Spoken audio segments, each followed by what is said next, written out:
ಒಂದನೆಯದು ಖರಾಬು ಜಮೀನು ಎಂದರೇನು, ಎರಡನೇದು ಖರಾಬು ಜಮೀನಿನ ಎಷ್ಟು ವಿಧಗಳಿವೆ, ಅವು ಯಾವುವು, ಮೂರನೇದು ಆ ಖರಾಬು ಎಂದರೇನು, ನಾಲ್ಕನೇದು ಬಿ ಖರಾಬು ಎಂದರೇನು.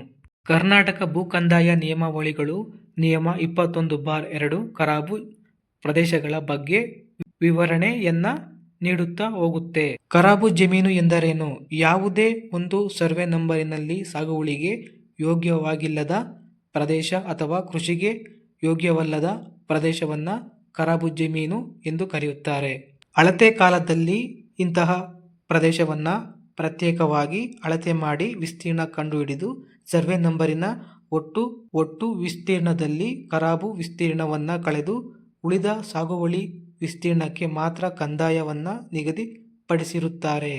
ನಿಮ್ಮೆಲ್ಲರಿಗೂ ಅರ್ಥ ಆಗುವ ರೀತಿಯಲ್ಲಿ ಹೇಳಬೇಕು ಅಂತಂದ್ರೆ, ನಿಮ್ಮ ಕೃಷಿ ಭೂಮಿ ಇದೆ ಅಂತ ಅನ್ಕೊಳ್ಳಿ. ಆ ಕೃಷಿ ಭೂಮಿಯಲ್ಲಿ ಕೆಲವೊಂದಿಷ್ಟು ಪ್ರದೇಶ ಅಥವಾ ಗುಂಟೆಯ ಲೆಕ್ಕದಲ್ಲಿ ಆ ಪ್ರದೇಶ ಏನಿದೆ ಅಲ್ಲಿ ಯಾವುದೇ ರೀತಿಯ ಬೆಳೆಯನ್ನು ಬೆಳೆಯೋಕೆ ಆಗ್ತಾ ಇರಲಿಲ್ಲ ಅಥವಾ ವ್ಯವಸಾಯ ಮಾಡೋಕೆ ಯೋಗ್ಯವಾಗಿರದ ಒಂದು ಪ್ರದೇಶವಾಗಿರುತ್ತೆ. ಇಂತಹ ಸಂದರ್ಭದಲ್ಲಿ ಏನಾಗುತ್ತೆ, ನಿಮ್ಮ ಪಾಣಿಯಲ್ಲಿ ಕೂಡ ಅದನ್ನು ಸಹ ಸೇರಿಸಬೇಕಾಗುತ್ತೆ. ಇವಾಗ ಏನು ಮಾಡುತ್ತಾರೆ, ಇದನ್ನು ಖರಾಬು ಪ್ರದೇಶ ಅಂತ ಹೇಳಿ ಗುರುತು ಮಾಡಿ ಅದರ ಅಳತೆಯನ್ನ ಮಾಡಿ ಅದಕ್ಕೆ ಒಂದು ವಿಸ್ತೀರ್ಣವನ್ನ ಕಂಡು ಹಿಡಿದಿರುತ್ತಾರೆ.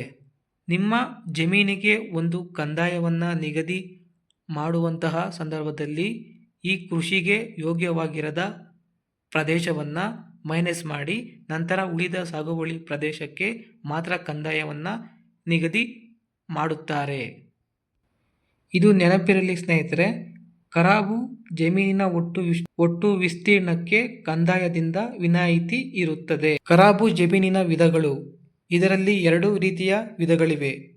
ಅದೇ ಆ ಖರಾಬು, ಬಿ ಖರಾಬು. ನೀವಿನ್ನೂ ಆ ಖರಾಬು ಎಂದರೇನು, ಬಿ ಖರಾಬು ಎಂದರೇನು ಅಂತ ತಿಳ್ಕೊಬೇಕು ಅಂತಂದ್ರೆ ವಿಡಿಯೋ ಲೆಂತ್ ಆಗಿರೋ ಕಾರಣದಿಂದಾಗಿ